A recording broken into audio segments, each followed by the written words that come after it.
Ravi's International School. Trust assured for your child. A sprawling, safe and home-like campus for residential and day scholars. Call 7331 నమస్తే అండి, welcome to Suman TV. ప్రముఖ గాయకులు, Bhagavad Gita foundation founder, chairman, Gita ప్రచారకులు గంగాధర శాస్త్రి గారితో ఎప్పుడు మాట్లాడినా గీతా ప్రచారణ గురించి, హైందవ ధర్మాన్ని గురించి కానీ, సమాజంలో జరుగుతున్నటువంటి అనేకమైనటువంటి విషయాల గురించి మాట్లాడుతూ ఉండటం జరుగుతుంది. కానీ ఫస్ట్ టైం గంగాధర శాస్త్రి గారితో ఒక సినిమాకు సంబంధించినటువంటి వివరాలు, విశేషాలతో పాటు ఆయన సినిమా చూడటం జరిగింది. ఆ సినిమాలో ఆయన అద్భుతంగా 2 శ్లోకాలు కూడా పాడటం జరిగింది, భగవద్గీతలోని శ్లోకాలు. ఆ సినిమా అఖండ.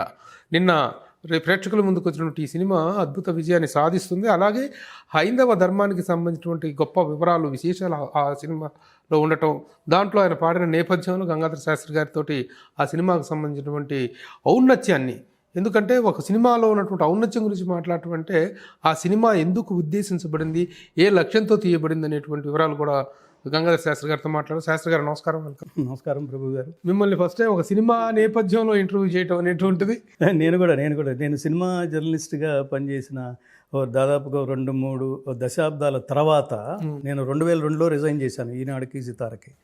తర్వాత సినిమా నేపథ్యంలో ఇలా ఒక కాన్వర్సేషన్లో నేను పాల్గొనటం అనేది ఫస్ట్ టైం. ఒక ఇన్స్పైరింగ్ ఇది కూడా. అది దానికి కారణం మిమ్మల్ని ఆవిషయంగా మిమ్మల్ని ఇబ్బంది పెట్టావా, మొహమాట పెట్టామని కాదు. ఇది ఆనందం కూడా. అడుగుతుంది ధర్మం గురించే కదా. ధర్మం గురించినటువంటి అందులో అఖండ అనేటువంటి సినిమాలో మీరు బిగినింగ్లో వచ్చినటువంటి శ్లోకాలు చాలా చక్కగా మీరు గానం చేయడం జరిగింది. ముందుగా ఆ శ్లోకాలు ఒకసారి మీరు గానం చేస్తే ఆ తర్వాత ఆ సినిమాకు సంబంధించిన విశేషాల్లోకి వెళ్దాం.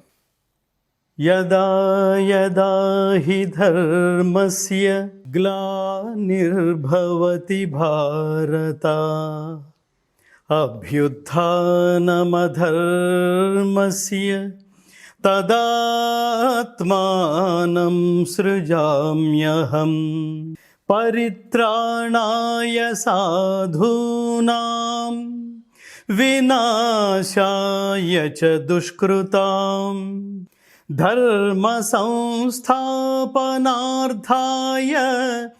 సంభవామి యుగే యుగే.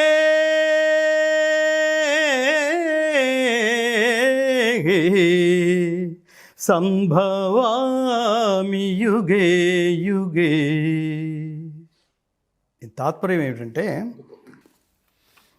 ఏ కాలమున ధర్మమునకు హాని కలుగునో అధర్మము వృద్ధి నొందునో. ఇది మొదటి శ్లోకానికి తాత్పర్యం. రెండో శ్లోకానికి ఆయా సమయముల యందు దుష్ట శిక్షణ, శిష్ట రక్షణ, ధర్మ సంరక్షణముల కొరకు ప్రతి యుగమున అవతారము దాల్చుచుందును. ప్రతి యుగమున అంటే దాని అంతరార్థం యుగానికి ఒక్కసారేనే కాదు. ఆ యుగ ధర్మాన్ని బట్టి ఎన్నిసార్లు అవసరమైతే అన్నిసార్లు పరమాత్మ అధర్మాన్ని నాశనం చేయడం కోసం, ధర్మాన్ని ప్రతిష్ఠించడం కోసం ఆయా రూపాల్లో వాళ్ళు మన మధ్యలోనే ఉంటారు. ఎప్పుడైతే వాళ్ళ ధర్మాన్ని రక్షించే ప్రయత్నంలో మనకు కనిపిస్తారో వాళ్ళు ఖచ్చితంగా పరమాత్మ పంపించాడని, పరమాత్మ అంశని, పరమాత్మ థాట్ అని, అవతార పరమార్థం అని మనం గుర్తెరగాలి. ఇప్పుడు ఈ సినిమాలో మీరు పాడటం అనేటువంటిది యాక్చువల్గా మీరు నేపథ్య గానానికి సినిమాలకు దూరంగా ఉన్నారు కదా, మీరు ఇది పాడాలనేటువంటిది ఎలా ఈ సంకల్పం పడింది, ఎలా? ఇది నేను కదండి, కొన్ని మనం ప్లాన్ చేసుకుంటాం ప్రభు గారు, కొన్ని దైవం ప్లాన్ చేస్తాడు. నా జీవితం అంతా అలాగే జరిగింది. నేను ప్లాన్ చేసుకుని ఏవీ జరగలేదు. చివరికి భగవద్గీత సహా ఇది నేను ప్లాన్ చేసుకుంది కాదు. పరమాత్మ దించాడు, పరమాత్మ నడిపించాడు. ఈ ఊపిరిన్నంతకాలం ఇదే నీ మార్గం అనేంత బలమైన బీజం నా మనసులో నాటాడు. కొన్ని మనం కొంత ముందుకు వెళ్ళి, మనకైతే పద్యం చూడండి, ఆరంభింపరు నీచ మానవులు విఘ్నాయాస సంత్రస్తులై అంటే కొన్ని పనులు చేయకుండానే మనం ఇది చాలా కష్టం అని వెనక తిరిగి వచ్చేది, విత్డ్రా అయిపోతాం.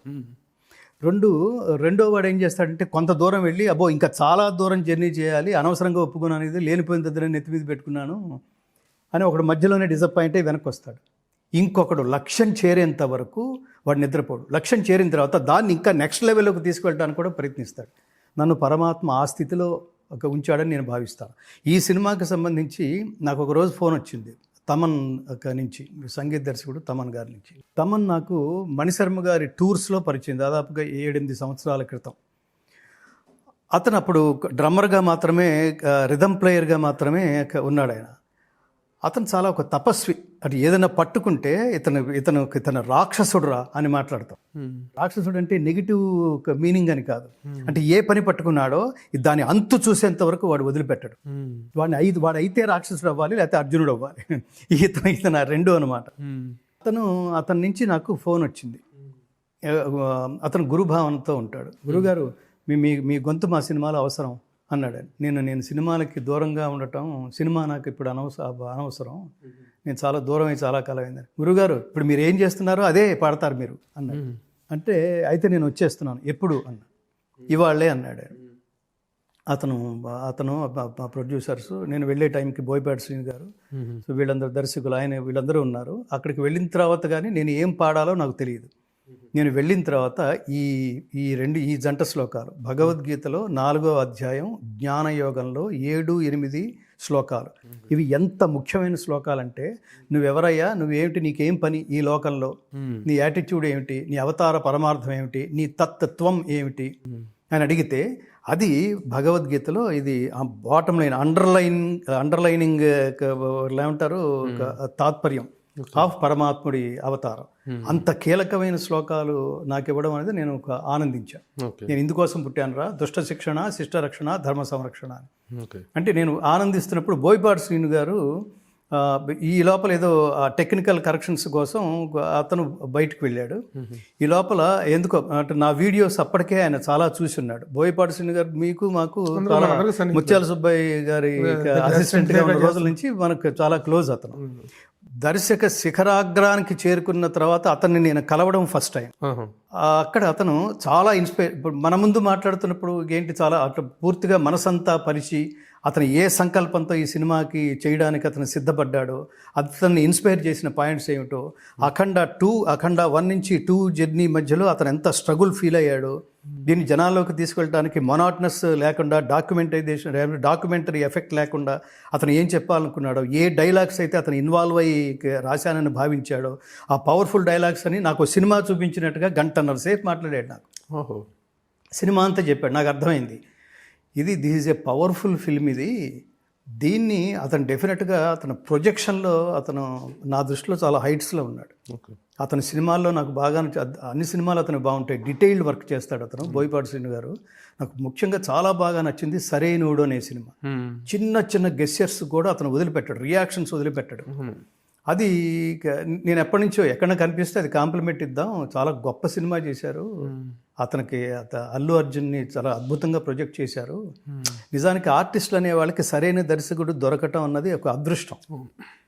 నేను జర్నలిస్ట్గా ఉన్నప్పటి నుంచి అనుకునేవాడిని, అసలు ఆర్టిస్ట్ ఏం లేదు, నువ్వు చెప్పింది నేను 80% 90% చేస్తే చాలు, కానీ హీరోల అకౌంట్లో వేసుకుంటారు ఇది మొత్తం నాదే అన్నట్టుగా. కానీ ఈ ముఖ్యంగా ఈ అఖండ సినిమాలో బాలకృష్ణ గారు మీకు నాకు చాలా క్లోజ్, అత్యంత.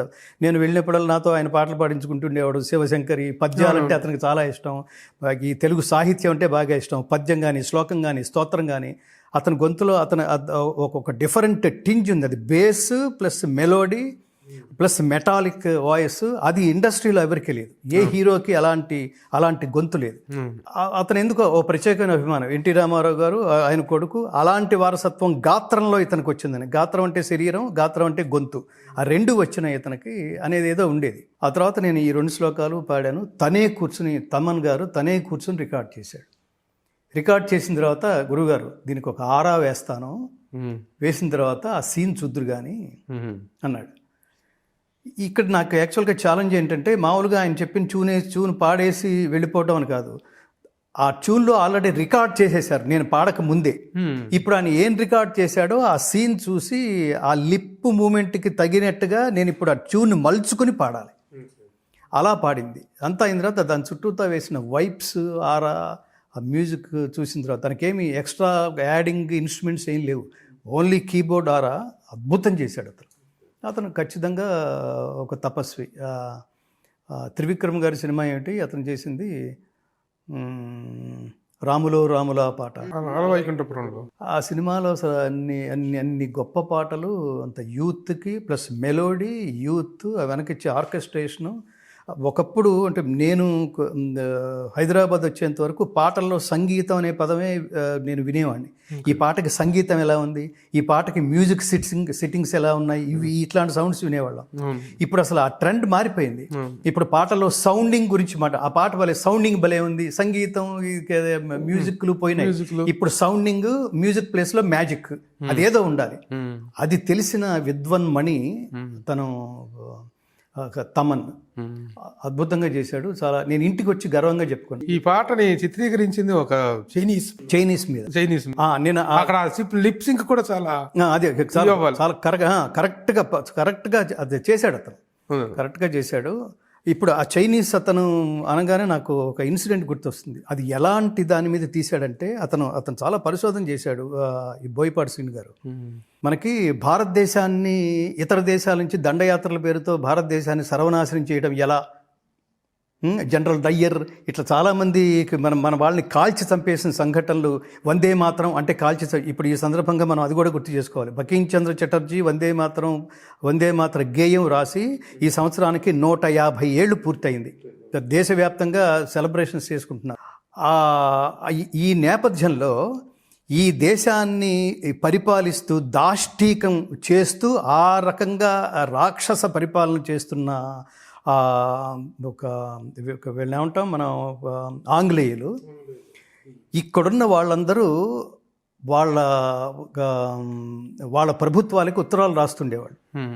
నువ్వు భారతదేశాన్ని పరిపాలించడానికి వెళ్ళావు కదా, అక్కడ చేస్తున్నావు, ఇక్కడ చేస్తున్నావు, నీ గురించి మాకు ఇన్ఫర్మేషన్ అందుతోంది, నువ్వేంటి భగవద్గీత చదువుతున్నట్టేంటి, ఇక్కడ వేదాలు శాస్త్రాలు ఉపనిషత్తులు ఇవన్నీ నువ్వు పరిశోధించి చదువుతున్నావనే కంప్లైంట్స్ మాకు వస్తున్నాయి, నువ్వేంటి అక్కడికి వెళ్ళి సెటిల్ అవ్వడానికి వచ్చావా, ఆ దేశాన్ని నాశనం చేయడానికి వచ్చావా, మన కాళ్ళ కింద తొక్కేయడానికి నేను పంపించానా, ఏమనుకుంటున్నావు నువ్వు అని వాళ్ళు ఉత్తరాలు రాస్తే ఇక్కడుండే మ్యాక్స్ ముల్లర్ లాంటి వాళ్ళు ఇవన్నీ చరిత్రలు తవ్వుతుంటే మనకు అసలు ఒళ్ళు గగురు పొడుస్తుంది, మనకి దేహం దహించుకుపోతుంది అంటాడు చూడండి అర్జునుడు. అట్లా అతను వాళ్ళకి రాసిన లెటర్లో ప్రధానమైనది ఏంటో తెలుసా ప్రభు గారు, మీరు అనుకుంటున్నట్టుగా నేను హిందూయిజాన్నో భారతదేశానికో దాస్యం చేయడానికి రాలేదు, భారతీయుల్ని మార్చడానికి, భారతీయుల్ని టోటల్గా మన వైపుకి కన్వర్ట్ చేయడానికి ఒక ఆయుధాన్ని నేను కనుక్కున్నాను. అదేంటంటే వాళ్ళని నాశనం చేయాలంటే వాళ్ళ రూట్లోకి వెళ్ళి మనం నాశనం చేసేయాలి, అలాగే చేయగలం. వాళ్ళకి అమితమైన విశ్వాసం ఉన్నది, ఇక్కడున్న సంస్కృతి సంప్రదాయం భగవద్గీత దేవుడు, అక్కడికి వెళ్ళి మీరు మేము ఒకటే అని చెప్పి వాళ్ళ దగ్గరకు వెళ్తే ఓహో మన ఇద్దరం ఒకటే అనమాట అని వాళ్ళు మన దగ్గరకు వచ్చే అవకాశం ఉంటుంది. అందుకని వాళ్ళ జోన్లోకి వెళ్ళి అలా నరుకు రావడానికి నేను చేసే ప్రయత్నంలో నేను వేదాలను రీసెర్చ్ చేశా. నేను కూడా వేదంలో ఒక మాట మాట్లాడితే, ఉపనిషత్తులో ఒక మాట మాట్లాడితే, భగవద్గీతలో ఒక శ్లోకం మాట్లాడితే వీడు కూడా మనవడేరా, వీడు చెప్పింది మనం వినొచ్చు అని మన దారిలోకి వస్తారు. అందుకని అంత రూట్లోకి వెళ్ళి నేను భగవద్గీతను అధ్యయనం చేసినా నేనేం పిచ్చేవాడిని కాదు. వాళ్ళని నాశనం చేయడంలో భాగమే నేను ఇక్కడ భగవద్గీత అధ్యయనం అన్నాడండి పరమ దుర్మార్గుడు. ఈ సినిమాలో ఖచ్చితంగా నేను అక్కడ కనెక్ట్ అయ్యాను. ఇతను చాలా రీసెర్చ్ చేశాడు. ఇక్కడ చైనీస్ వాడు కూడా ఆ నేపథ్యం తీసుకుంది. వాడు కూడా ఇవాళ ఈ దేశం ఇలా ఉండటానికి నాకు చాలా విచిత్రం ప్రభు గారు. ఇది గంగిగోవు ఈ సినిమాలో గోవును కూడా చూపించాడు చూడండి, నంది. ఇది శివుడు ప్రధానంగా, దైవం ప్రధానంగా సినిమా కదా, దైవభక్తి దేశభక్తి ఇది కాన్సెప్ట్. ఈ సినిమాకి 2 కళ్ళు, దైవభక్తి దేశభక్తి కలిగి ఉన్న ఒక కథానాయకుడు. దేశం మీద ఏగవాలినా, దైవాన్ని ఎవడన్నా దూషించినా అతను రియాక్ట్ అవుతాడు. ఈ సినిమా నుంచి ఇవాళ సమాజం తెలుసుకోవాల్సింది అది. సినిమా బాగుందని అతను ఫైట్ సీన్స్లో అతను ఆహార్యం చూసి, డైలాగులు చూసి చప్పట్లు కొట్టి బయటకు వచ్చేస్తే అసలు నువ్వు హిందువు కాదని మాట్లాడతా. నీ చప్పట్లు ఎవరికి కావాలరా, దాని వెనకాల చాలా పెయిన్, చాలా భయం. ఇది సినిమా వెనకాల పర్పస్ ఉంది. మన జీవితానికైనా ఇట్లాంటి సినిమాలు, పర్పస్ఫుల్ సినిమాలు తీసే దర్శకులకైనా. నేను ఇంకో విషయం కూడా చెప్తాను. బాలకృష్ణ గారు, అతను బోయపాటి శ్రీను, ఈ సినిమా ఆగిపోయిందని అందరికీ తెలుసు. ఆగిపోతే సినిమాకి బయట వేయడానికి ఇద్దరు, వాళ్ళు 20 కోట్లు వీళ్ళు 20 కోట్లు, ఇతను 20 కోట్లు, బాలకృష్ణ గారు ఒక 20 కోట్లు దీనికి పెడితే తప్ప బయటికి రాలేదు. ఎందుకంటే వాళ్ళు రెగ్యులర్ కమర్షియల్ సినిమా అయితే నాకు తెలిసి ఇంత పెయిన్ తీసుకోవాలి వాళ్ళు. ఇది చాలా చాలా చాలా స్ట్రెయిన్ తీసుకున్నాం, పెయిన్ తీసుకున్నాం. తర్వాత ఈ సినిమా చేస్తున్నప్పుడు ఉండే ఇన్స్పిరేషను వాళ్ళు చేస్తున్నప్పుడు కూడా అంత తాదాత్మ్యత పొందారు. ఇది జనాల్లోకి వెళ్ళాలి, ఈ దైవం జనాల్లోకి వెళ్ళాలి, ఈ ధర్మం జనాల్లోకి వెళ్ళాలి. అందుకోసమని నేను ఏమంటానంటే, మీ షష్టి పూర్తి దాటిన తర్వాత, 60 సంవత్సరాలు దాటిన తర్వాత ఏ మనిషి అయినా ఆ హిమాలయాల్లోకి వెళ్ళి అసలు ఆ షూటింగ్లు చేయగలరండి? ఆ కాశ్మీర్లోకి వెళ్ళి ఆ షూటింగ్లు చేయగలరండి? అతను చెప్పులు లేకుండా అది ఆ స్నోలో అసలు హ్యాట్స్ ఆఫ్ టు బాలకృష్ణ గారు. ఎలా అనిపించింది మొత్తం సినిమా ఓవరాల్? అది సినిమా రాత్రి మీరు థియేటర్కి వచ్చారు. థియేటర్కి వచ్చిన తర్వాత మీరు సినిమా హాల్లో మిమ్మల్ని చూసుకోవడం చాలా కాలం అయింది. అలాంటి థియేటర్ నుంచి బయటకు వస్తుంటే కూడా మీ చుట్టూ మూగారు మీడియా వల్ల. అవును. ఎలా అనిపించింది మీకు? రియాక్షన్ ఏంటి సినిమా? నేను సినిమా చూస్తున్నప్పుడు అసలు థియేటర్ రెస్పాన్స్ ఏమిటో చూస్తా. నా ఒపీనియన్ నాకు ఉంటుంది.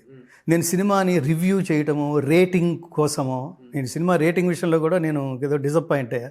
ధర్మం గురించి ఒకడు దీని నుంచి ఏం వస్తుందని ఆశించకుండా దిస్ ఈజ్ మై కంట్రిబ్యూషన్. నేను హ్యాట్స్ ఆఫ్ టు ఈ సందర్భంగా ఆ డైరెక్టర్ బోయపాటి శ్రీను.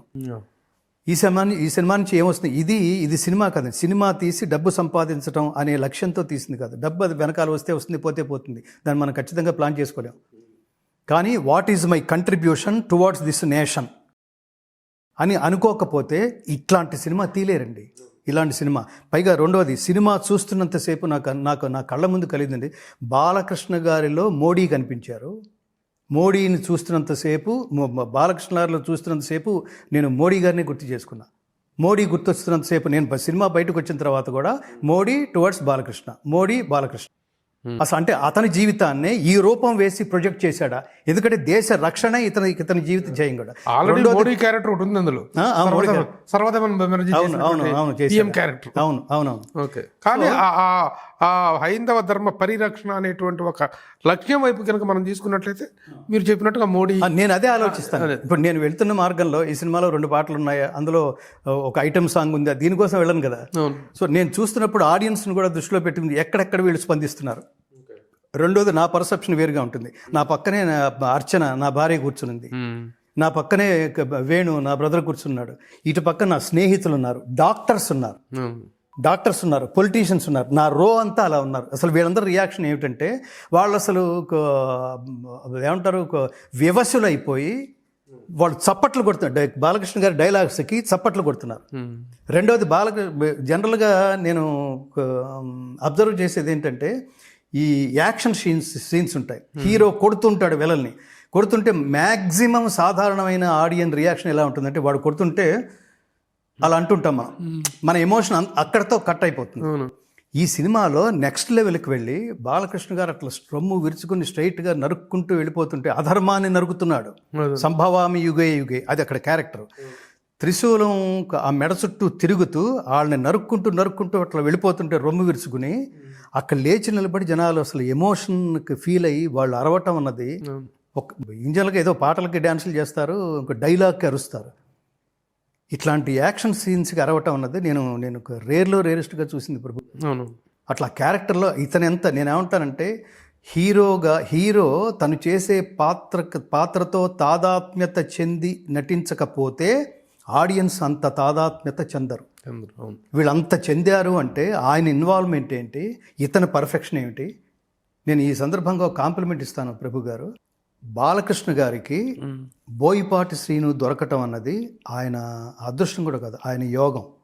ఆయన జీవితం మొత్తం మీద బాలకృష్ణ గారి జీవితాన్ని శాశ్వతం చేసి, ఇప్పుడు నాగార్జున గారికి ఎన్ని సినిమాలున్నా ఒక అన్నమయ్య అని ఎలా మాట్లాడుకుంటామో కదా, రాఘవేంద్రరావు గారికి 100 సినిమాలు పైగా చేసిన ఒక అన్నమయ్య అని ఎలా మాట్లాడుకుంటామో, ఇవన్నీ ఖచ్చితంగా ఎందుకు చెప్తున్నానంటే, నేను జర్నలిస్ట్గా ఉన్న కాలంలో సంగీత దర్శకుడు చక్రవర్తి గారి ఇంటర్వ్యూ చేస్తున్నప్పుడు 1000 సినిమాలు పైగా అంటే ఎలా సాధ్యం స్వామి, 100లో చేస్తారు కానీ మీరు 1000 ఏమిటి స్వామి, అసలు చిన్న అచీవ్మెంట్ కాదు అంటే, చక్రవర్తి గారు నాతో పర్సనల్గా ఆయన చాలా ఇన్వాల్వ్ అయ్యి బరస్ట్ అయ్యి ఒక మాట అన్నారు. ఆయన ఎన్ని సినిమాలు చేస్తే ఏమి గంగాధర్ గారు, నాకు ఒక్క శంకరాభరణం లేదు కదా అన్నారండి ఆయన.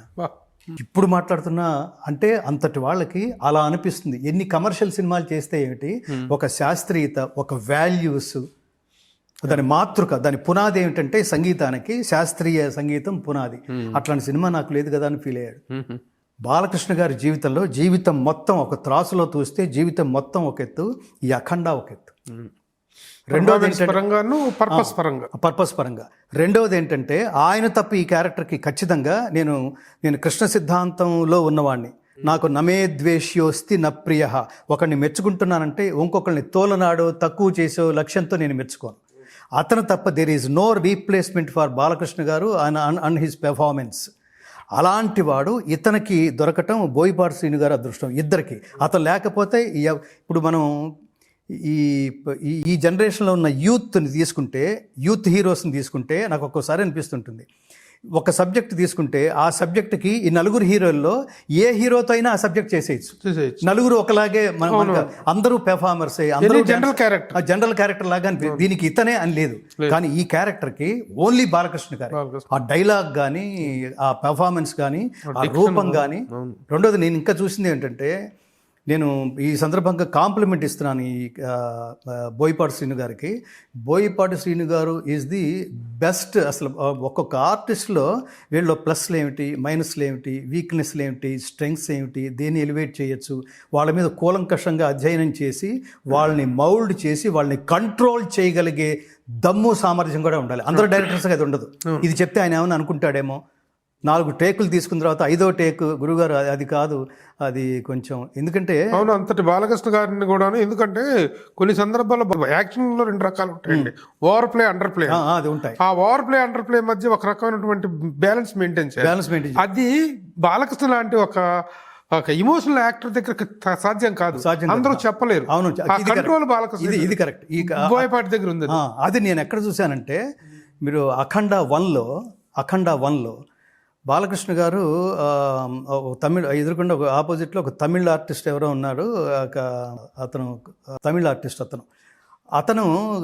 అతనికి ఏదో 4 డైలాగులు చెప్పి బాలకృష్ణ గారు ముందుకు వెళ్ళిపోతున్నప్పుడు అలా వెళ్ళిపోతూ కాలు అలా ఎత్తి అలా నిలబడతాడు. ఆయన కాలు కింద నుంచి చేమ వెళుతుంది. అతను పరీక్షగా చూసి చీమ వస్తే అతను కాలెత్తి దాని మీద అడుగు వేయలేదు, అంటే చీమకు కూడా హాని తలపెట్టని క్యారెక్టరు, కానీ దేశం గురించి అంటే మాత్రం ఎవరినైనా లేపేసేందుకు సిద్ధంగా ఉంటాడని కాంట్రాస్ట్ చూపిస్తూ అలా కాలెత్తినప్పుడు బాలకృష్ణ గారి లుక్ ఉంటుంది, మోస్ట్ పవర్ఫుల్ లుక్.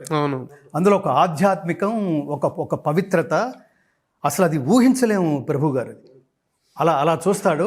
ఎప్పుడైతే అలా వెళ్ళిపోయిందో ఈ పాదం యాజిటీస్గా అలా పెట్టాడు, పాదం ఇలా తిప్పి అలా పెడతాడు. ఇంత డీటెయిల్డ్ వర్క్ అతను తప్పితే ఎవరు చేయలేరు. నేనేమంటానంటే, వర్క్ అంటే ఎలా ఉండాలంటే, ఇతను దీన్ని తాదాత్మ్యత చెంది చేశాడరా అనిపించాలి ఒకటి, రెండవది ఇతను దీనికోసమే పుట్టాడరా అనిపించాలి ఒకటి, మూడవది ఇతను తప్పితే ఇంకోడెవడు చేయలేడురా. ఈ కాంప్లిమెంట్స్ ఈ సినిమాలో ప్రధానంగా బాలకృష్ణ గారికి, అతనికి, బోయపాటి శ్రీను గారికి, ఈ త్రిమూర్తుల్లాంటి ఆ 3వ నేత్రం ఈ తమన్కి సంగీతం చిన్న విషయం కాదు. ఆ సినిమాకి అతను ఎంత కష్టపడితే, ఎంత ఇష్టపడితే, ఎంత తపస్సు చేస్తే, ఎన్ని వద్దనుకుని ఇది తీసేసి ఇది బాగుండదు, ఇది అతనే చూసుకుని ఇది బాగుండలేదు అనుకుంటే తప్ప అత్యద్భుతమైన అవుట్పుట్ రాదు. అందులో ఇచ్చిన శ్లోకాలు కానీ, స్తోత్రాలు కానీ, మీకు చివరిలో బాలకృష్ణ గారి గొంతులోంచి ఒక భగవద్గీతలో ఇంకో శ్లోకం వినిపిస్తుంది. శ్రేయాన్ స్వధర్మో విగుణః పరధర్మాత్ స్వనుష్ఠితాత్ స్వధర్మే నిధనం శ్రేయః పరధర్మో భయావహః. అలా చూస్తూ అంటాడు, స్వధర్మే నిధనం శ్రేయః పరధర్మో భయావహ వస్తుంటుంది. అదేంటంటే అతను జాతిని ఉద్దేశించి ఇచ్చిన గొప్ప సందేశం అది. స్వధర్మే నిధనం శ్రేయః పరధర్మో భయావహ అని అంటే, ఆకర్షణీయముగా అనుష్ఠింపబడిన పరధర్మము కన్నా గుణము లేనిదైనను స్వధర్మమే మేలు. అట్టి స్వధర్మాచరణమున మరణము సంభవించినను మేలే. Fight for the country, fight for the ధర్మ. అసలు ఇది మీకు లేదేంటి? నువ్వు హిందూ అని చెప్పుకోవడానికి నీకు అర్హత ఉందా? ఈ క్లాస్ తీసుకుంటాడు అతనికి జనాలందరినీ. సనాతన ధర్మం అంటే ఏమిటో, ఈ దేశంలో పుట్టిన హిందువులారా, ఈ హిందూయిజం పట్ల ప్రాథమిక అవగాహన కూడా లేదు మీకు. మీరు దేవుడి గురించి మాట్లాడతారా? దేవుడు బాధ్యత గురించి మాట్లాడతారా మీరు? వాడిని వచ్చి వాడు ప్రత్యక్షం అయిపోయి మీ ముందు మీరు అడగగానే ప్రత్యక్షం అయిపోయి, అంటే he has to prove himself that he's there, I'm there అని. నీ ఉనికిని నువ్వు చాటుకోవాల్సిన బాధ్యత నీదా? లేకపోతే నా ఉనికి ఇది స్వామి, దయచేసి నన్ను ఆశీర్వదిస్తావని నువ్వు ప్రూవ్ చేసుకోవాలా? ఇట్లాంటి లాజికల్ క్వశ్చన్స్ చాలా అసలు అద్భుతమైన సినిమాలో కూడా. ఇప్పుడు యాక్చువల్గా పాన్ ఇండియా లెవెల్కి ఫస్ట్ టైం బాలకృష్ణ వెళ్ళటం. ఒక సీన్లో మీరు గుర్తుండే ఉంటే, ఆ second Balakrishna, first Balamuralikrishna character, ఆ గంజా ఇదంతా చేస్తున్న స్మగ్లింగ్ మాఫియాని ఎదుర్కొనేటువంటి దీంట్లో 4 ప్రాంతాలకు సంబంధించిన విలన్స్ని పెట్టాడు. కన్నడ, తమిళ, ఆ డైలాగ్స్ మలయాళం, మహారాష్ట్ర వీళ్ళు పెట్టి ఆయా రాష్ట్రాలకు సంబంధించినటువంటి విలన్స్ ని ఆ రాష్ట్రం తాలూకు గొప్పతనం చెప్తూ కన్నడ గురించి, కన్నడ అంటే ఏమనుకున్నావు నువ్వు, అది చాలా గొప్ప అది చాలా గొప్ప ఐడియా. అతను చాలా తెలివైన వాడు, చాలా ఆలోచించాడు. బోయపాటి శ్రీను గారు చాలా ఆలోచించాడు అనడానికి ఆయా భాషల్లో బాలకృష్ణ గారి చేత మాట్లాడి ఇప్పుడు ఇది అక్కడ రిలీజ్ అయితే వాళ్ళు కూడా అసలు మామూలుగా ఏదో కెవ్వు కేకలాగా వాళ్ళు చాలా అద్భుతంగా రియాక్ట్ అవుతారు. సో నేను ఏమంటానంటే మీరు చెప్తున్న దాన్ని అంతా పెట్టి వింటే బాలకృష్ణ గారికి ఈ సంవత్సరం బెస్ట్ యాక్టర్ గా నేషనల్ అవార్డు వచ్చే అవకాశం ఉంది. అది ఖచ్చితంగా. నేను బాలకృష్ణ గారు ఒక్కడికే కాదండి, అసలు ఈ సినిమా ఎవరి అంతరాంతరాల్లోంచి ఎవరి తపస్సు నుంచి ఉద్భవించిందో, నేను ఈ సినిమాకి నేను సిన్సియర్గా దీనికి చాలా త్యాగం అవసరం, ఇట్లాంటి సినిమాలకు త్యాగం అవసరం. మామూలుగా ఇన్ జనరల్గా ఒక డైరెక్టర్ దగ్గర ఒక ప్రొడ్యూసర్ కూర్చుంటే ఈ సినిమా మీరు తీయాలనుకున్న సినిమా బడ్జెట్ ఏమిటి అని ఫస్ట్ అసలు డైరెక్టర్ అడిగేది, ప్రొడ్యూసర్ అడిగేది అది. నేను 100 కోట్లు పెట్టి తీయాలనుకుంటున్నాను. సరే 100 కోట్లు వెనక్కి ఎలా వస్తాయో ఇప్పుడు మీరు చెప్పే సబ్జెక్ట్ ద్వారా నేను వింటాను, నాకు అర్థమవుతుంది, సబ్జెక్ట్ చెప్పండి 4 ముక్కల్లో అంటే ధర్మం గురించి పాటుపడే, దేశం గురించి పాటుపడే ఒక హీరో సబ్జెక్టు అనగానే ఎంతమంది ముందుకు వస్తారో నాకైతే తెలియదు ప్రభు గారు. సో ప్రొడ్యూసర్కి రావాలి. దీనికి ఎవరి తపస్సు వల్ల అయితే ఇది వాళ్ళ లోకానికి మనం చూసి ప్రతి గూస్ బంప్స్, ప్రతి సీన్లోనూ, ప్రతి డైలాగ్లోనూ మనం ఆనందించగలుగుతున్నామో ఆ డైలాగ్స్ కూడా తానే రాసి ఈ సినిమాని అంత గొప్పగా తీసిన sole pillar of the film is always director. నేను అదే చెప్తాను. మన గురువు గారు దాసనారాయణ కూడా కెప్టెన్ ఆఫ్ ది సినిమా అసలు టోటల్గా అన్ని 24 క్రాఫ్ట్లకి సోల్ ఎవరంటే డైరెక్టర్ అంతే. దీని బాలకృష్ణ గారు కూడా నేను ఈ సంస్కారం ఆయనలో కూడా చూశాను. ఆయన ఎప్పుడు ప్రెస్ మీట్లో కూర్చుని ఇదంతా నా ప్రతిభ, ఈ డైలాగ్ అద్భుతంగా, ఇతని గురించి చెప్పుకోవడానికే టైం సరిపోలేదన్నంతగా అతను ఎప్పుడు మాట్లాడు. అవును. నేను ఇన్ఫ్యాక్ట్ ఏంటంటే ఈ సినిమా రిలీజ్కి కొద్ది రోజులు ఒక 2 నెలల ముందు నేను బాలకృష్ణ గారు విజయవాడ వెళ్తూ ఫ్లైట్లో కలిసాం. ఆయన నిగర్వి, ఆయనంతటా ఆయనే వచ్చాడు. ఎందుకులో ఆయన విజయవాడ ఏదో పర్పస్తో వెళ్తున్నాడు. ఆయన ఆ పర్పస్ కూడా ఒక రాజకీయ నాయకుడిగా వెళ్తున్నాడు ఆ మీటింగ్స్కి. ఏదో మైండ్లో ఏదో మేధోమదనం జరుగుతుంటుంది, మనం ఎందుకు డిస్టర్బెన్స్ అన్నట్టుగా నేను దూరంగా ఉన్నాను. ఎందుకు ఆయన సడన్గా చూసి ఆయన దగ్గరకు వచ్చి గురుగారు అంటాడు. ఆ నిగర్విత్వం గురువు గారు అనడం ఏమిటి? నేను ఆయన ముందు ఆ రోజుల్లో ఏమిటో తెలుసు. అవును. ఈ రోజుల్లో ఆయన నా వీడియోస్ చూస్తూ ప్రతి వీడియో చూస్తానండి అన్నాడు ఆయన. ఇది అంటే ఇప్పుడు ఆయన నా మీద ఏర్పరచుకున్న భావన, ఆ సింప్లిసిటీ, అది చూసి సరే మేము ఎయిర్పోర్ట్ నుంచి బస్సులో ఎయిర్ క్రాఫ్ట్ వరకు వెళ్తున్నాం. ఆ బస్సులో అఖండ స్టోరీ చెప్తున్నాడు. ప్రెస్ మీట్లో కాదు, నాకు నేను ఇంజనరల్గా నేను ప్రెస్ మీట్లో ఇలా మాట్లాడను, ఇది గొప్పగా ఇది దున్నేస్తుంది, ఇది ఏదో పిండేస్తుంది అని నేను అట్లా చెప్పి అలవాట్లేదు. కానీ సనాతన ధర్మం గురించి, వాళ్ళ సనాతన ధర్మం గురించి ఎవరు పడితే వాళ్ళు మాట్లాడుతున్నారు. హిందూ ధర్మాన్ని వాళ్ళ ప్రీచెస్ ద్వారా వేరు చేయడానికి మాట్లాడుతున్నారు. వ్యవస్థల్ని కాపాడుకునే ప్రయత్నం చేస్తున్నారు తప్ప ధర్మాన్ని కాపాడుకునే ప్రయత్నం చేయట్లేదు. చాలా గొప్ప మాట ప్రభు గారి మాట. ఈ సినిమాలో నా క్యారెక్టర్ ద్వారా ఇంత చెప్పించాడు దర్శకుడు అంటున్నాడు అతను. ఆ క్యారెక్టర్ అంత చెప్తుంది, ధర్మం గురించి, దేశం గురించి మాట్లాడుతుంది అన్నప్పుడు నేను చాలా ఇన్స్పైర్ అయ్యి మా ఆవిడ రెగ్యులర్గా అడుగుతుంది, అఖండ 2 ఎప్పుడు రిలీజ్ అవుతుంది అని అర్చన అడుగుతుంటుంది. అంటే అది నేను చెప్పలేను అర్చన, నా పక్కనే ఉన్న ఆయన చెప్తారు అని వీడియో కాల్ చేసి అర్చనకి చూపించాను. బాలకృష్ణ గారు, అమ్మా నమస్కారం, ఏం కంగారు పడద్దు, వచ్చేస్తుంది, చిన్న నగిషీలు చెప్తున్నాం, 1 monthలో అది రిలీజ్ అయిపోతుంది అని అర్చన్ని. అది సచ్ ఏ సింపుల్ మ్యాన్. ఆ రాత్రి మీరు థియేటర్ నుంచి బయటకు వస్తూ మీడియాతో కూడా మీరు మాట్లాడారు. సినిమాకి ఆల్మోస్ట్ రివ్యూ కాదు కానీ మీ అభిప్రాయం చెప్పారు. మీ అభిప్రాయం ఎలా ఉన్నా మన సినిమాకి మన వచ్చిన రివ్యూలు కూడా మీరు చూసుంటారు. కానీ ఆ రివ్యూలు ఎందుకో మరి చాలా కొసరి ఇద్దామా వద్దా, ఇంత డిజర్వా కాదా, బాలకృష్ణ సినిమాకి ఒక హై రేటింగ్ ఇవ్వటం అనేటువంటిది ఏదో నామూషిలాగా ఫీల్ అయ్యినటువంటి ఇది కనిపించింది. మీరు ఏమంటారు దీన్ని? చూశారు కదా మీరు, ఇంత గొప్ప సినిమాగా మీరు అభివర్ణిస్తున్నారు. నిజంగా గొప్ప సినిమా అండి ఈ గొప్ప సినిమా అని చెప్తూ నేను వెంటనే ఒక మాట మాట్లాడతా. ఆ రివ్యూలతో నాకు సంబంధం లేదు, నేను ఎవరిని విమర్శించలేను. రివ్యూ అంటే ఎవరి అభిప్రాయం వాళ్ళది, దానికి చాలా మెచ్యూరిటీ కావాలి. ఇప్పుడు నేను శ్లోకానికి అర్థం చెప్పాను చూడండి, అది తెలిస్తేనే మీరు మాట్లాడగలరు, దాని అర్థం అయితేనే మాట్లాడగలరు, అది మీరు ఓన్ చేసుకుంటేనే మాట్లాడగలరు. ఇవాళ దేశం దారుణమైన స్థితిలో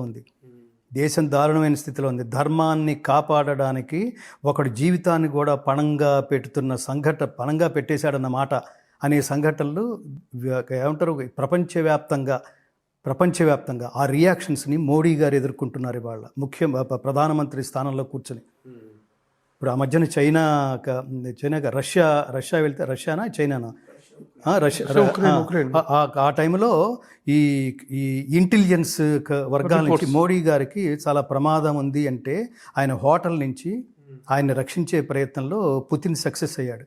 మోడీని అక్కడ లేపేద్దామనే ప్రయత్నం జరిగింది. అంటే ధర్మాన్ని కాపాడడానికి ఒకడు స్ట్రాంగ్గా నిలబడితే వాడిని అక్కడ లేపేస్తే ఈ కంట్రీని స్వాధీనం చేసుకోవచ్చు అనే దురదృష్టకరమైన స్థితిలో ధర్మం కోసం, దేహం కోసం కాదు, ధర్మం కోసం, దేశం కోసం పనిచేస్తున్న ఒకే ఒక్కడు అనిపిస్తుంది ప్రభు గారు.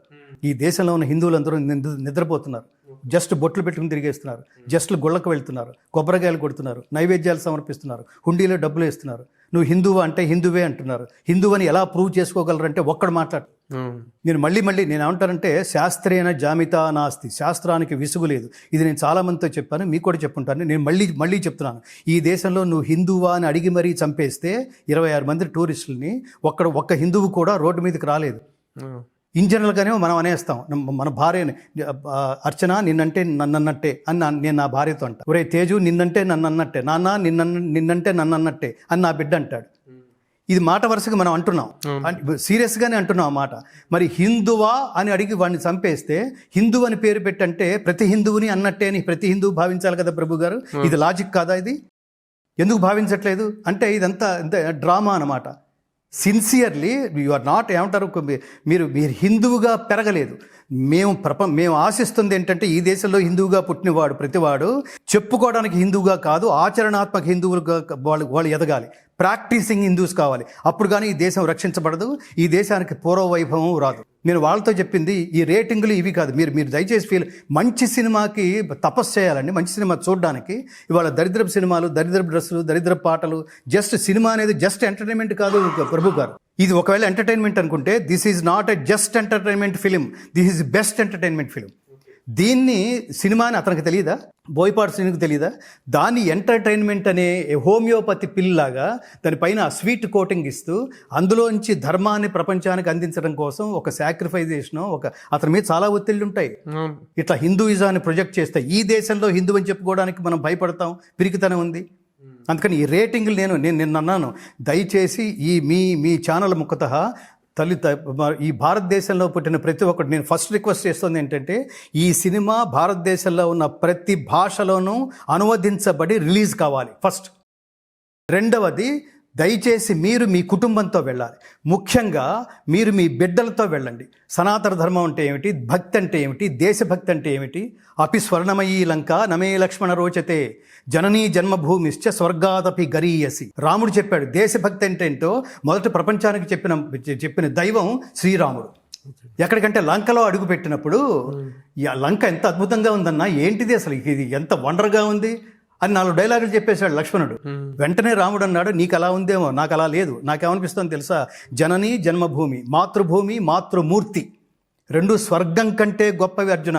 నాకు నా అయోధ్యే బాగుంది అన్నాడు శ్రీరాముడు. అది దేశభక్తి అంటే. ముందు నీ దేశాన్ని ప్రేమించు, తర్వాత మిగతావన్నీ. ముందు నీ తల్లిని ప్రేమించు. పక్కింటి తల్లి అవ్వదు, పక్కింట్లో ఉన్నవాడు ఆంటీ అవుతుంది, లేదా తల్లి లాంటిది అవుతుంది, కానీ తల్లి ఎలా అవుతుంది? ఏమి చిన్న ఇది కూడా తెలియదురా మీకు?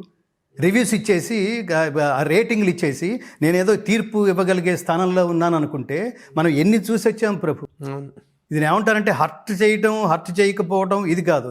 నీ ఒపీనియన్ని ప్రపంచానికి ఇచ్చే ముందు ఒక్కసారి విశ్లేషించు. వాడెంత పెయిన్, ఎన్ని వందల కోట్లు దాని వెనకాల. ఇది జనాల్ని అసలు ఫస్ట్ చూడాల్సింది. సినిమా అనే గొప్ప వేదిక, జనాల్ని ప్రభావితం చేయగలిగే మోస్ట్ పవర్ఫుల్ వేదిక మించి ఒక భావ వ్యక్తీకరణ దృశ్య రూపంలో జనాల్లోకి వెళ్తున్నప్పుడు దాని ప్రభావం ఎలా ఉంటుందో అసలు ముందు అది గుర్తించండి. వాడి పెయిన్ గుర్తించండి. నచ్చితే నచ్చింది, లేకపోతే లేదు. ఈ రేటింగ్లు చూసి ఎవరు వెళ్తారు? నేను మన రోజుల్లో గీతాంజలి అనే సినిమాకి నాకు బాగా గుర్తుంది. గీతాంజలి అనే సినిమా సూపర్ డూపర్ హిట్ ఆ రోజుల్లో, మ్యూజికల్గా కూడా. నాగార్జున గారి సినిమా. ఆ సినిమాకి ఏమిటో ఈ కవిత్వం, ఏమిటో ఇది ఎవరికి అర్థమవుతుంది, ఇట్లాంటి రివ్యూలు రాసిన వాళ్ళు ఉన్నారు, మన పెద్దవాళ్ళు. అవును. ఆ సినిమా సూపర్ డూపర్ హిట్. ఇప్పుడు రివ్యూ ప్రభావం జనాల్లో ఉన్నట్ట లేనట్ట? అసలు దయచేసి రివ్యూలను పట్టించుకోకండి. అది 5 అయితే ఏంటి, 3 అయితే ఏంటి, 4 అయితే ఏమిటి. రెండోది గుర్తుపెట్టుకోండి, పరమాత్ముడి సృష్టి సమానం కానీ పరమాత్ముడి సృష్టిలో ఏది సమానం కాదు. దేనికదే యూనిక్. ఒక సినిమా మీకు నచ్చచ్చు ప్రభు గారు, నాకు నచ్చలేకపోవచ్చు. ఒక సినిమా మీరు ఊరంతా తిరిగి రాత్రి సెకండ్ షోకి అట్నుంచేటే డైరెక్ట్గా థియేటర్కి వెళ్ళారండి. ఆ మూడ్లో మీరు స్నానం చేయకుండా వెళ్తే ఆ సినిమా చూస్తున్నప్పుడు మీకు ఒక రకమైన అనుభూతి, నేను ఇవన్నీ ప్రత్యక్షంగా అనుభవించా, మీకు ఒక రకంగా అనుభవించవచ్చు. మీరు ప్రశాంతమైన వాతావరణంలో అదే సినిమాని కొంతకాలం తర్వాత చూస్తే ఎందుకోరా అప్పుడు నాకు ఎందుకో బాగుందని అనిపించలేదు, ఇప్పుడు ఎందుకు బాగానే ఉంది అనిపిస్తుంది ఏంటి అనిపిస్తుంది. ఇంకొన్ని సినిమాలు చూడండి, అసలు ఈ సినిమా ఎందుకు హిట్ అయిందిరా అనిపిస్తుంది. కొన్ని సినిమాలు చూడండి, ఏముందని ఈ సినిమా ఇంత సూపర్ డూపర్ హిట్ అయింది అనిపిస్తుంది. అసలు వీటికి, ఈ అభిప్రాయాలకి, కామన్ మ్యాన్ అభిప్రాయాలకి, రివ్యూలకి ఏమైనా సంబంధం ఉందా, ఈ రేటింగ్లకి ఏమైనా సంబంధం ఉందా? అందుకని నేను అనేది ఏంటంటే, నేను కూర్చున్నప్పుడు మాత్రం నేను పైగా నాలో ఒక రివ్యూవర్ కూడా ఉంటాడు. మన జర్నలిజంలో 12 సంవత్సరాలు ఉన్నప్పుడు నేను నా భార్య ఎక్స్ప్రెషన్ ఏమిటో, నా కారులో కూర్చున్న తర్వాత నీకేమి సినిమా ఎలా ఉందని అడిగాను. అంటే అంది ఆవిడ సింపుల్గా. ఇటు పక్కన నా స్నేహితుడు చలపతి కూర్చున్నాడు. నువ్వు చూస్తూనే ఉన్నావు కదరా, ఎన్ని చోట్ల చప్పట్లు కొట్టాను. వాడు ఆర్టిస్ట్. ఈ క్యారెక్టర్ నాదైతే నేను చేస్తే బాగుండు, లేకపోతే ఈ క్యారెక్టర్లో ఇది ఇలా అయితే బాగుండు అనే విశ్లేషణాత్మకంగా చూస్తుంటారు ఆర్టిస్టులు అయితే. వాడు అవన్నీ మర్చిపోయి చప్పట్లు కొడుతూనే ఉన్నాడు. నాతో పాటు రాజ్ కుమార్ గారని కామినేనిలో పనిచేసే డాక్టర్ గారు ఉన్నారు. ఎలా ఉంది డాక్టర్ గారు అంటే, నేను నా ఫ్యామిలీని మిస్ అయ్యానని ఫీల్ అయ్యాను శాస్త్రి గారు అన్నాడు అతను. సో ఇవన్నీ నా పక్కన కూర్చున్న 10 మంది ఎవరికి ఒక పాయింట్ తక్కువ అట్లాంటి ఒపీనియన్ లేదు. ఇది ఖచ్చితంగా ఆలోచించి తీసిన సినిమా, ఆలోచింప చేసేట్టు తీసిన సినిమా. ఇది అంతటి గొప్ప సినిమా. మీరు మామూలుగా భగవద్గీత ప్రచారంలో కానీ లేకపోతే హైందవ ధర్మ ప్రచారంలో కానీ మీరు ఎప్పుడూ నిమగ్నమై ఉంటారు. ఇలాంటి ఒక సినిమా వచ్చినప్పుడు ఈ ప్రచారాలకి కొమ్ము కాసేటువంటి మీరు ఈ సినిమా విషయంలో ఏదైనా ప్రత్యేకమైన బాధ్యత తీసుకొని ప్రచారం కానీ లేకపోతే దీని గురించినటువంటి పబ్లిసిటీ విషయంలో కానీ యూనిట్తో కలిసి మీరు ప్రమోషన్స్లో పాల్గొనే అవకాశం ఉందా? ఎందుకంటే మీరు కూడా you are also a part of the film. అవును. నేను యాక్చువల్గా నా నేచర్ ఏంటంటే, నేను పిలిస్తే వెళ్ళే నేచర్ కానీ తెలిస్తే వెళ్ళే నేచర్ కాదు. అది పిలిపించుకుని అడిగితే వెళ్తాను కానీ అడిగి వెళ్ళను. కానీ ఇప్పుడు ఇందాకే ఒక అరగంట క్రితం బోయపాటి శ్రీను గారు TV5 వాళ్ళ దీంట్లో ఒక డిస్కషన్ పెట్టారు ఇదే సినిమా ప్రమోషన్లుగా. నేను ఆనందిస్తాను. ఈ సినిమాలో టెక్నీషియన్ కానీ కాదు, నేనేదో పాడానని కాదు, పాడకపోయినా ఈ సినిమా చూసిన తర్వాత పాడాను కాబట్టి భజన చేయటం, పాటలు నేను అందులో లేను కదా నేను ఎందుకు వస్తానని అనటం కాదు.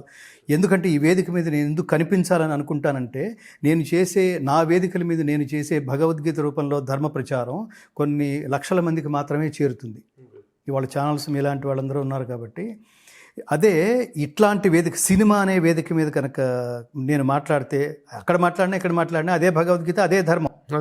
అక్కడ మాట్లాడితే కొన్ని కోట్ల మంది చూస్తారు, మళ్ళీ రిపీటెడ్గా చూస్తారు. నేను అఖండ స్టేజ్ మీద నేను మాట్లాడిన నా స్పందన కొన్ని వేల మంది నాకు మెసేజ్లు పెట్టారు. కొన్ని వేల మంది నాతో పరిచయం వాళ్ళందరూ ఫోన్ చేసి ఒక ఇన్స్పిరేషన్గా. ఒక ఆయన అయితే నేను మర్చిపోలేంది, నిన్ననే ఫోన్ చేశాడు, మరి తేజు కనెక్షన్ ఇచ్చాడు.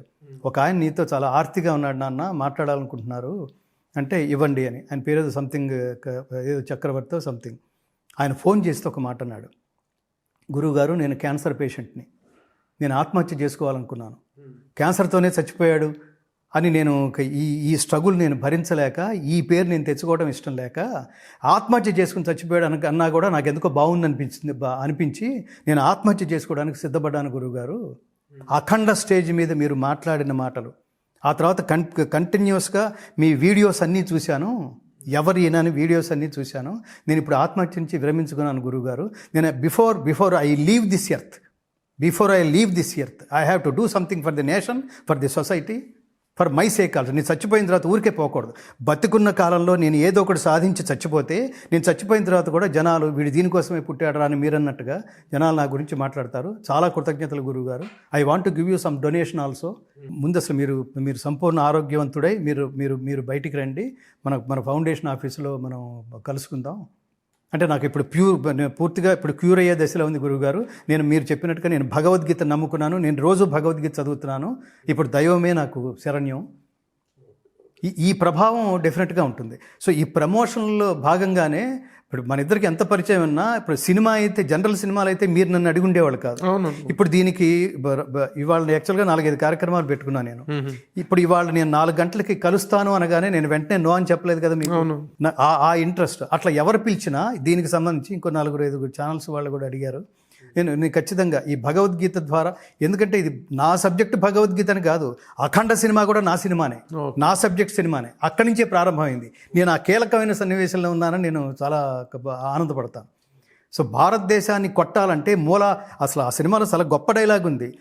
భారతదేశాన్ని కొట్టాలంటే మూలకు వెళ్ళి ఆ మూలకు వెళ్ళి ఈ మూలకు వెళ్ళి కొట్టడం కాదు, మూలాల్లోకి వెళ్ళి కొట్టాలి అన్నాడండి. అది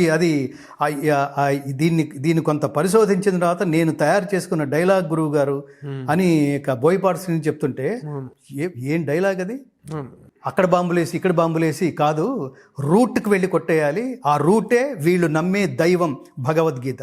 ఈ సినిమాలో నేను చూసిన ఇంకొక అత్యద్భుతమైన సీన్ ఏంటంటే, ఇప్పుడు ఫిజికల్గా బాలకృష్ణ గారిని చూపించినప్పుడు ఆయన యాక్టింగ్ చూసి మనం చప్పట్లు కొట్టి ఆ క్యారెక్టర్లోకి వెళ్ళిపోయి ఎమోషన్ అయిపోయి మనం చప్పట్లు కొట్టడం వేరు, అభినందించడం వేరు. ఈ సినిమాలో ఒక క్లోజ్ షాట్ ఉంది ప్రభు గారు, అది మూలాలకు వెళ్ళి కొట్టాలి, వీళ్ళు నమ్మే హీరో, వీళ్ళు నమ్మే దైవం కృష్ణుడు రా అన్నప్పుడు భగవద్గీత పుస్తకంలోకి వెళ్ళి భగవద్గీత మీద ఉన్న కృష్ణుడి మీద షాట్ వేస్తారండి. అక్కడ జనాలు అరిచారండి.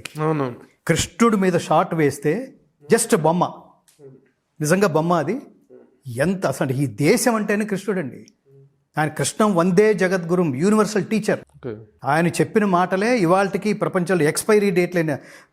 ఈ సందర్భంగా మా గురువు గారిని తలుచుకుంటాను, నారాయణ రెడ్డి గారిని. మీరు అసలు ఎక్కువ చెప్పకుండా, మీరు బోళంత కవిత్వం రాసేయకుండా 4 వాక్యాల్లో ఈ దేశం గొప్పతనం గురించి చెప్పండి. ఒక 10 చరణాల పాట మాకు ఇచ్చి మమ్మల్ని స్ట్రెయిన్ చేయకుండా 4 వాక్యాల్లో ఈ దేశం గురించి చెప్పండి అంటే నారాయణ రెడ్డి గారు అన్నారు, నా దేశం భగవద్గీత, నా దేశం అగ్ని పునీత సీత, నా దేశం కరుణాంతరంగ, నా దేశం సంస్కార గంగ.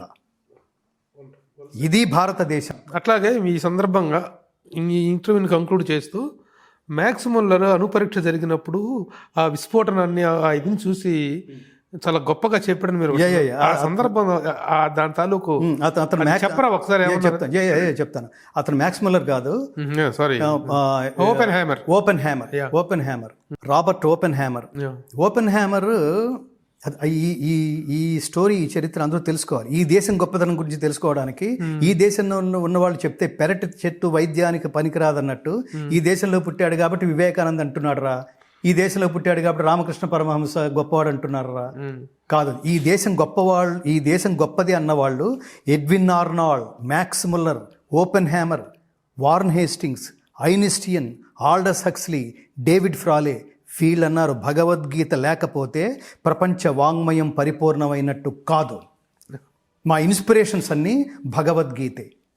అంటే ఎలా భగవద్గీత అంటే వాళ్ళు అన్నారు, మీకు తెలియక 60-70 సంవత్సరాల క్రితం పుట్టిన ఒక ప్రావెర్బ్ని మీరు చాలా గొప్పదని భావించి మీ పిల్లలకి నేర్పిస్తున్నారు. మహా అయితే 100 సంవత్సరాలు అయి ఉంటుంది. ఆ ప్రావెర్బ్ ఏంటో తెలుసా? నాలెడ్జ్ ఈజ్ పవర్, జ్ఞానం శక్తివంతమైంది అని మీరు చెప్పుకుంటున్నారు. మేమన్నట్టుగా మాకు ఇన్స్పిరేషన్ ఏమిటి తెలుసా? మీ భగవద్గీత. ఎప్పటిది? 5126 సంవత్సరాల క్రితం ఉన్న భగవద్గీతలో నహి జ్ఞానేన సదృశం పవిత్రమిహ విద్యతే తత్స్వయం యోగ సంసిద్ధ కాలేనాత్మని విందతి. జ్ఞానంతో సమానమైనది, పవిత్రమైనది ఇంకొకటి లేదు. కావున అర్జున, నీవు జ్ఞానివి కమ్ము అన్నాడు. అట్లా ఇలా చెప్పిన ఈ మహాత్ముల్లో ఒక వ్యక్తి రాబర్ట్ ఓపెన్ హ్యామర్ అణుబాంబు పరీక్షకి పంపబడిన ఎంపిక కాబడిన 5 శాస్త్రవేత్తల బృందానికి అతను అధ్యక్షుడు. అతని బ్యాక్గ్రౌండ్ ఏంటంటే వీళ్ళ ఆరిజిన్ జర్మనీయులు. వీళ్ళు జర్మనీలో పుట్టారు. వీళ్ళ పేరెంట్స్ పుట్టిన కొంతకాలం తర్వాత వీళ్ళు అమెరికాలో న్యూయార్క్కి వచ్చి స్థిరపడ్డారు. న్యూయార్క్కి వచ్చి స్థిరపడ్డ కొంతకాలానికి ఓపెన్ హ్యామర్ పుట్టాడు. ఓపెన్ హ్యామర్ పుట్టిన 22-23 సంవత్సరాలకి ఇతను తల్లిదండ్రుల వైపుకి తిరిగి, నాన్న నాకు భారతదేశం వెళ్ళాలనుంది అన్నాడు. ఎందుకు అని అడిగారు పేరెంట్స్. అక్కడికి వెళ్ళి సంస్కృతం భగవద్గీత స్టడీ చేయాలనుంది నాన్న. వాట్ ఈజ్ భగవద్గీత అని అడిగారు పేరెంట్స్. వాళ్ళకి తెలియదు. ఇతను అన్నాడు, నా రీసెర్చ్లో తేలింది ఏంటంటే, నాలెడ్జ్ విషయంలో రీసెర్చ్లో తేలింది ఏంటంటే, ఏది తెలుసుకుంటే ఇంకొకటి తెలుసుకునే అవసరం ఉండదో ఆ నాలెడ్జ్ పేరు భగవద్గీత. ఏది తెలుసుకుంటే అన్నీ తెలుసుకున్నట్టు అవుతుందో, జీవితానికి సంబంధించి లౌకికమైనవి కాదు, what is the purpose of our life, అది తెలుసుకోవాలంటే ఒక్క Bhagavad Gita. How to discharge your duties in a greatest way తెలుసుకోవాలనుకుంటే ఆ టెక్స్ట్ ఒక్క భారతదేశంలోనే దొరుకుతుంది. That powerful book is Bhagavad Gita అన్నాడు. ఇప్పుడు ఏం చేద్దామంటావు అన్నాడు పేరెంట్స్. ఇండియా వెళ్దామని. నువ్వేంట్రా నా పర్మిషన్ అడుగుతున్నావా, ఇన్ఫర్మేషన్ ఇస్తున్నావా అని అడిగారు. అంటే నేను వెళ్ళాలనుకుంటున్నాను. All the best. నువ్వు ఎప్పుడు ఏదనుకున్నా నువ్వు ఆలోచించి మాట్లాడతావురా. We really like that, we bless you, please go ahead. అతను భారతదేశం వచ్చాడు, రీసెర్చ్ చేశాడు, భగవద్గీత నేర్చుకుంటూ సైమల్టేనియస్గా సంస్కృతం కూడా స్టడీ చేశాడు. భగవద్గీత గురించి తెలుసుకోవాలనుకుంటే ఆ సంస్కృతం కూడా తెలుసుకోవాలి. ఆ శబ్దాలకు అర్థం తెలియాలంటే ఆ శబ్దం కూడా మనం ఉచ్చరించగలిగేట్టు ఉండాలి. జస్ట్ బట్టి పట్టేయటం కాదు. ఇవాళ చేస్తుంది అది. చాలామంది జనాలు లక్షల మంది ఈవెంట్లు చేసేస్తున్నారు. సంపూర్ణ భగవద్గీత పారాయణం 700 శ్లోకాలు మా అబ్బాయికి వచ్చు. భగవద్గీత శ్లోకం ఏం చెప్తుందో తెలుసా వాడికి అంటే బుర్రగొక్కుంటున్నారు. శ్లోకం బట్టి పట్టడం ఏమిట్రా? నాలెడ్జ్ ఈజ్ పవర్ అన్నావు. నాలెడ్జ్ ఈజ్ పవర్ అంటే అర్థం ఏంటో నీకు తెలియకపోతే అందులో ఉన్న పవర్ ఏం తెలుస్తుంది నీకు? సో నేను ఏమంటానంటే, ఇంగ్లీష్లో మీనింగ్ ఇవ్వగలం కానీ ఫీలింగ్ ఇవ్వలేము. ఆ ఫీలింగ్ తెలియాలంటే ఒకసారి సంస్కృతం చదవండి, అర్థం తెలుసుకోండి. ఎందుకు చెప్పాడో కృష్ణుడు. నయోత్సే, నేను యుద్ధం చేయను అన్నాడు అర్జునుడు. యుద్ధం చేయను అన్నవాడికి భగవద్గీత అనే ప్రీచ్ స్టార్ట్ చేస్తే చివర్లో నష్టో మోహ స్మృతిర్లబ్ధా త్వత్ప్రసాదాన్మయాచ్యుత స్థితోస్మి గత సందేహ కరిష్యే వచనం తవా. పరమాత్మ, నీ ప్రీచ్ విన్న తర్వాత నాలో ఒక మూడు కొత్త క్వాలిఫికేషన్స్ వచ్చినాయి. అదేమిటంటే, నష్టో మోహ, మోహం అంటే అజ్ఞానం, నాలో ఉన్న అజ్ఞానం తొలగిపోయింది. రెండవది, నాకు సుజ్ఞానం లభించింది. ఏది లోపలికి వెళ్ళటం వల్ల అసలు లైఫ్ అంతా పవిత్రమైపోయి మొత్తం క్లియర్ అయిపోయి అసలు రూట్ క్లియర్ అయిపోయి లక్ష్యం పర్ఫెక్ట్గా కనిపిస్తుందో ఆ జ్ఞానం నాకు లభించింది.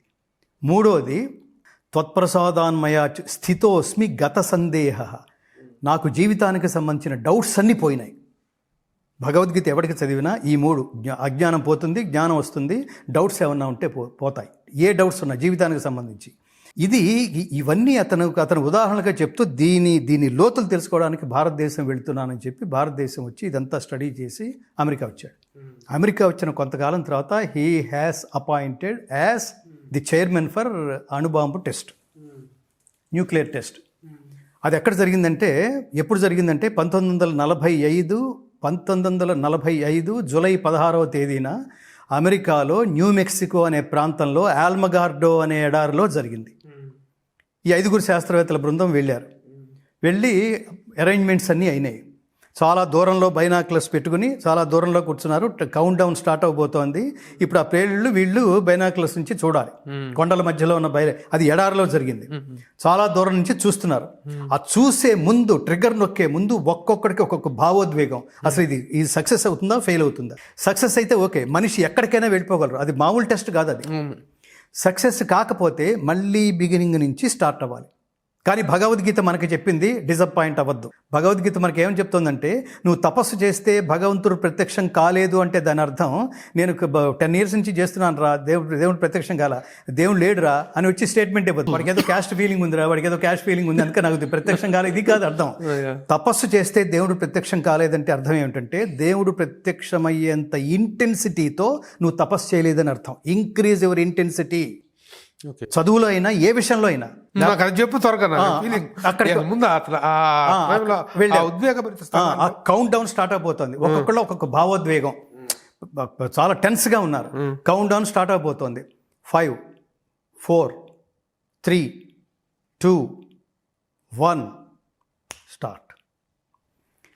ఒక్కసారి ప్రభు గారు సక్సెస్ అవ్వడానికి ప్రతిబింబంగా, ప్రతీకగా అక్కడ జరిగిన ఆ బాంబు పేలుడికి, వినిపించిన శబ్దానికి, కనిపించిన విస్ఫోటనానికి వీళ్ళు ఒక్కొక్కళ్ళు ఒక్కొక్క రకమైన ఎక్స్ప్రెషన్స్ ఇచ్చారు ప్రభు గారు.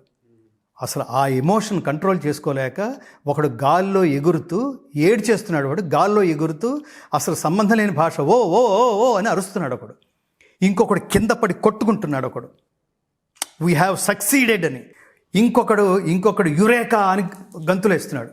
ఇంకొకడు నోరు అలా తెరిచి ధారగా ఏడుస్తూ అలా నోరు తెరిచేసి అలా ఉండిపోయాడు ఒకడు.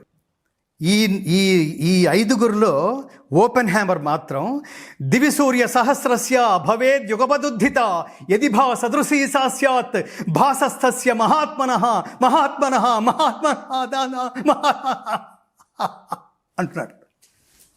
ఈ ఎక్స్ప్రెషన్ చూసి మిగతా రకరకాల ఎక్స్ప్రెషన్స్ ఇచ్చిన వాళ్ళందరూ సైలెంట్ అయిపోయి వీడేమిట్రా డిఫరెంట్ సౌండ్ ఇస్తున్నాడు వీడు,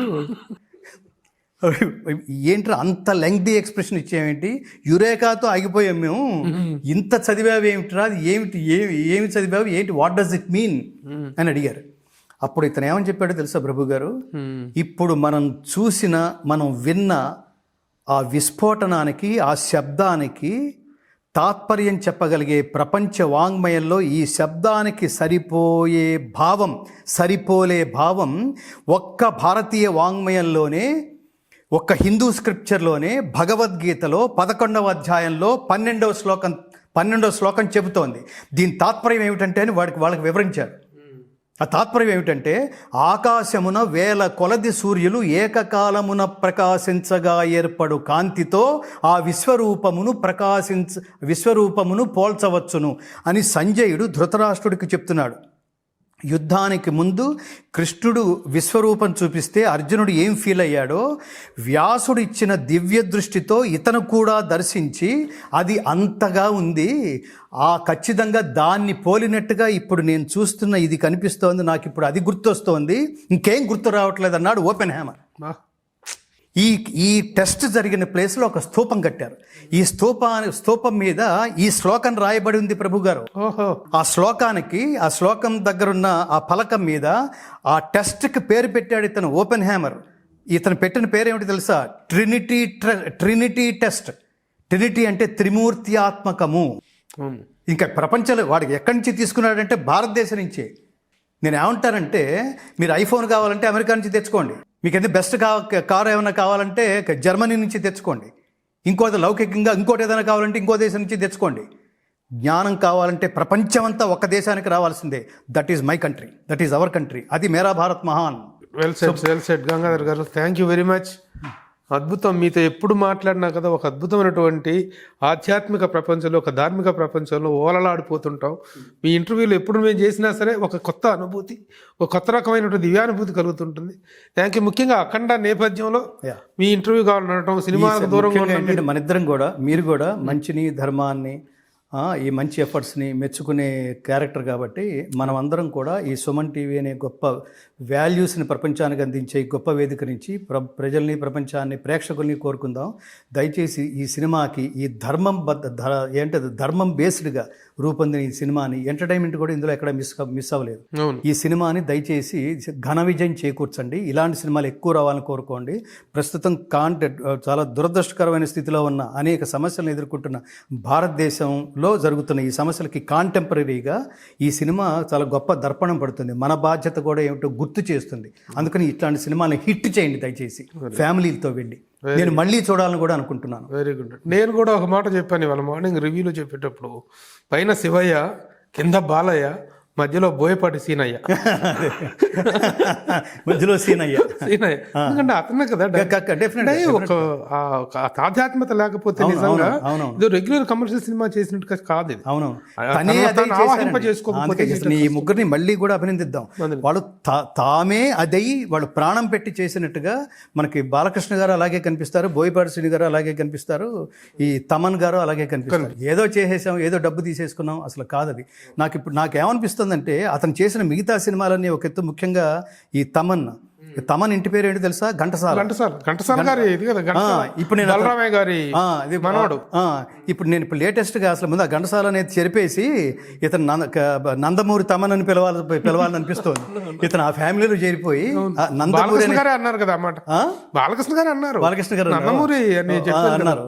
అదే ఖచ్చితంగా ఆయనకు ప్రత్యేకంగా అతను అట్లా ఇస్తున్నాడేమో. రియల్లీ ఈ సినిమాని ఆర్ఆర్ ద్వారా ఒక అద్భుతమైన లెవెల్కి తీసుకెళ్ళాడు. ఆ జాజికాయ సినిమా పాట పెద్దగా హిట్ అవ్వలేదని చెప్పి విపరీతంగా ఫాన్స్ ట్రోల్ చేశారు. దానికి మొత్తానికి సమాధానంగా ఉంది ఆ సెకండ్ హాఫ్ లో వచ్చినటువంటి థీమ్ సాంగ్. అవును అంటే ఏ పాట కాపాటే నేను ఏమంటానంటే, పాట అనేది ఇక్కడ దాకా కథ నడిచింది, ఇక్కడైతే కొంచెం బోర్ కొట్టేట్టుంది, ఇక్కడ ఏదైనా ఒక పాట పెట్టేద్దామా అనే సందర్భాలు సినిమాల్లో చాలా ఉంటాయి. కానీ ఇక్కడ మీరు పాట మిస్ అయితే ఆ నేపథ్యమో లేకపోతే ఆ పర్టికులర్ సంఘటన మిస్ అయినట్టు.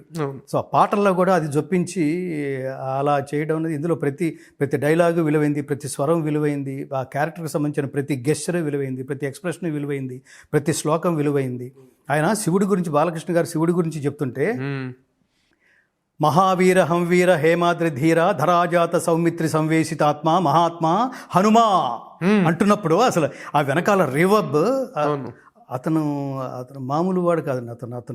అతను గొంతులో డైలాగ్ పేలినంతగా, పండినంతగా నేను ఇంకెక్కడ చూడలేదు. ఆయన ఎప్పుడూ ఆరోగ్యంగా, బాలకృష్ణ గారు ఇలాంటి సినిమాల ద్వారా మనం ఈ సందర్భంగా పవన్ కళ్యాణ్ గారిని కూడా గుర్తు చేసుకుందాం. కారణం ఏంటంటే, ఈయన కూడా తెలుగుదేశం ప్రభుత్వంలో, ఇప్పుడు ఈ కూటమి ప్రభుత్వంలో ఆయన కూడా బాలకృష్ణ గారు కీలకమైన పాత్ర ఉంది, పవన్ కళ్యాణ్ కూడా.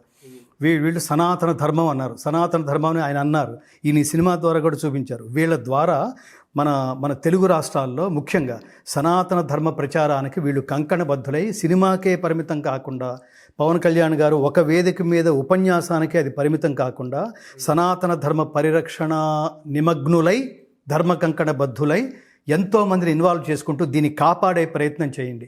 నా ఆవేదన ఏంటంటే, మనం ఆరాధించే దైవాన్ని ఇవాళ ఆరాధించాం, రేపు పొద్దున చూస్తే ఆ గుడిని యథేచ్ఛగా కూలగొడుతున్నారు ప్రభు గారు. గుళ్ళో విగ్రహాల్ని కూలగొడుతున్నారు. వీళ్ళని ప్రభుత్వాలేమో ఆ కూలగొట్టిన వాళ్ళని వాళ్ళు ఏమంటారు, మసిపూసి మారేడికాయ చేసి వాళ్ళని కాపాడే ప్రయత్నంలో, వాడికి ఏదో మతి భ్రమించింది, ఏదో కొంతమంది మతి లేని వాళ్ళు, పిచ్చివాళ్ళు చేస్తున్నారనే ప్రయత్నంలో వాళ్ళ మీద ఏమీ కేసులు లేకుండా, ఇంతకు ముందున్న ప్రభుత్వం కానీ వేరే దేశాల్లో, వేరే మతాల్లో, వేరే కంట్రీస్లో ఎక్కడన్నా ఇట్లా జరిగి వాడు ఎక్కడ తప్పించుకోగలడండి? కృష్ణుడు పుట్టిన భారతదేశంలో, రాముడు పుట్టిన నేను ఇంకోటి కూడా చెప్తాను, రాముడు పుట్టిన భారతదేశంలో ఆయన పుట్టింది ఇక్కడే అని తెలిసి కూడా ఆ ప్లేస్లో గుడి కట్టడానికి 500 ఏళ్ళు పడుతుందా? హిందువులు అంత బలహీనంగా ఉన్నారా? రామ జన్మభూమి ఇష్యూ ఇప్పుడా క్లియర్ అయ్యేది? ఇప్పుడు క్లియర్ అయింది, ఎప్పుడు అవ్వాలి కదా, ఎందుకు అవ్వలేదు? ఇంత బలహీనంగా ఉన్నారా హిందువులు భారతదేశంలో? నా దేశంలో హిందువులు, నా దేశంలో స్వామీజీలు. నేను దీని ఏమిటంటే, నేను రెచ్చగొట్టడం కోసం మాట్లాడట్లేదు, జాగృతం చేయడం కోసం మాట్లాడుతున్నా. క్లైబ్యం మాస్మగమః పార్థ నైతత్వయుపపద్యతే క్షుద్రం హృదయ దౌర్బల్యం త్యక్త్వోత్తిష్ఠ పరంతప. త్యక్త్వా వదిలిపెట్టు, ఉత్తిష్ఠ లే, పరంతప శత్రువులను తప్పింపజేయు ఓ అర్జునుడా అన్నాడు కృష్ణుడు. అర్జునుడితో మాట్లాడిన మొదటి మాట త్యక్త్వా, వదిలిపెట్టు అన్నాడు. ఏం వదిలిపెట్టంటే, క్షుద్రం హృదయ దౌర్బల్యం, నీచమైన ఈ మనోదౌర్బల్యమును వీడు అన్నాడు. ఏమిటా మనోదౌర్బల్యం అంటే, ఇది నాది కాదులే, మనకెందుకులే దరిద్రం, మీరు లోపలికి రండి అని పెళ్ళాలు తలుపేసేయటం, ఆ గొడవల్లో మీరెందుకు అని. అప్పుడు హిందూ ధర్మం ఎలా బతుకుతుంది? హిందువుల చేత ప్రచారం చేయబడిన ధర్మం, హిందువుల కొరకు బోధించబడిన ధర్మం కాదు ఇది. అందుకని ఈ ఆవేశం చాలా దూరం వెళ్తుంది. ఇక్కడ ఆనకట్ట. Thank you very much. మరొక సందర్భంలో కలుద్దాం తప్పకుండా. చాలా కృతజ్ఞతలు. మీతో కూడా చాలా ఇన్స్పైర్. కారణం ఏంటంటే, మన మైత్రీ బంధం చాలా చాలా గొప్పది. అందుకని ఇక్కడ కూర్చున్నప్పుడు ఒక అద్దం ముందు నేను నిలబడ్డట్టే ఉంటుంది. అందుకని ఈ ఆవిష్కరణ ఇలా ఉంటుంది. Thank you. నమస్తే. జై శ్రీకృష్ణ.